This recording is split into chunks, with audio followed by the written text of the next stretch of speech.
brought to you by V-Guard. વાગી રહ્યા છે, આપ જોઈ રહ્યા છો TV9 સુપર 6 ન્યૂઝ સાથે હું છું માનસી સોની। સુપર 6 માં આજે વાત કરવી છે આજના દિવસના સૌથી મહત્વના 6 મુદ્દાઓની। જાણીશું કે ખેડૂતો માટે શું આવ્યા છે રાહતના સમાચાર। કાળઝાળ ગરમીમાં એસી વાપરતા પહેલા તમારે શા માટે રહેવું જોઈએ સાવધાન, અને વિકાસના દાવા વચ્ચે ગુજરાતમાં લોકો પાણી માટે કેમ પોકારી રહ્યા છે ત્રાહિમામ। મુદ્દાઓ વિશે વાત કરવી છે। સૌથી પહેલા મુદ્દામાં વાત કરીશું થોડા રાહતના સમાચારની।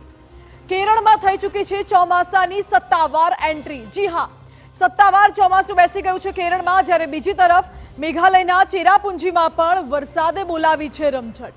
સમાચારના સમયસર વરસાદથી ખેડૂતોમાં ફેલાય છે આનંદની લાગણી, અને હવે ગુજરાતમાં ચોમાસા પર મંડાઈ છે મીટ। બીજા મુદ્દામાં અમારે આપને કરવા છે થોડા સતર્ક। જો તમે પણ એસી વાપરતા હોવ તો આ સમાચાર જુઓ। આપના માટે ખૂબ જ જરૂરી છે આ સમાચાર। તમારી થોડી પણ બેદરકારી તમને ભયાનક સ્થિતિમાં મૂકી શકે છે, કારણ કે એસી સાબિત થઈ શકે છે કોઈ બોમ્બ જેટલા જ ખતરનાક।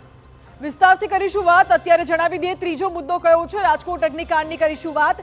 દુર્ઘટનાના 6થા દિવસે પણ એક્શનમાં જોવા મળ્યું તંત્ર, પરંતુ આ એક્શન વચ્ચે કોંગ્રેસે સરકાર પર કર્યો છે ગંભીર આક્ષેપ। આક્ષેપ એ છે કે સરકાર માત્ર નાના માછલીઓ સામે જ કરી રહી છે કાર્યવાહી, આખરે મોટા માથાઓ સામે પગલાં ક્યારે? જ્યારે ચોથા મુદ્દામાં વિવિધ એકમો પર તંત્રે બોલાવેલી તવાઈની વાત। નિયમો વિરુદ્ધના અનેક એકમોને કરાયા છે સીલ। આ સિવાય સવાલ એ છે કે શું અત્યાર સુધી ઊંઘતું હતું તંત્ર? જ્યારે બીજી તરફ રાજકોટમાં શરૂ થઈ છે જનતા રેડ। ગેરકાયદે એકમો વિરુદ્ધ લોકો જ આવી ગયા છે એક્શન મોડમાં। પાંચમા મુદ્દામાં નિહાળીશું વાત ખૂબ જ શરમજનક ઘટનાની। વિકાસના દાવાઓ વચ્ચે ગુજરાતમાં અનેક ગામ તરસી રહ્યા છે પાણી માટે। મુદ્દો એ કે ગતિશીલ ગુજરાતના દાવા વચ્ચે પ્રજા માટે પાયાની સુવિધાઓ પણ કેમ નહીં? અને અંતમાં એ વાયરલ વિડીયોની વાત કે જેને જોઈને તમારા હોશ ઉડી જશે। એક તરફ જીવના જોખમે ખેડાઈ રહી છે સફર, જ્યારે બીજી તરફ રીલના ચક્કરમાં યુવાન પોતાના જીવને મૂકી રહ્યું છે જોખમમાં। સવાલ એ કે આ બાબતો પર તંત્રનું કેમ નથી ધ્યાન, અને ખુદ લોકોને પણ ક્યારે આવશે ભાન?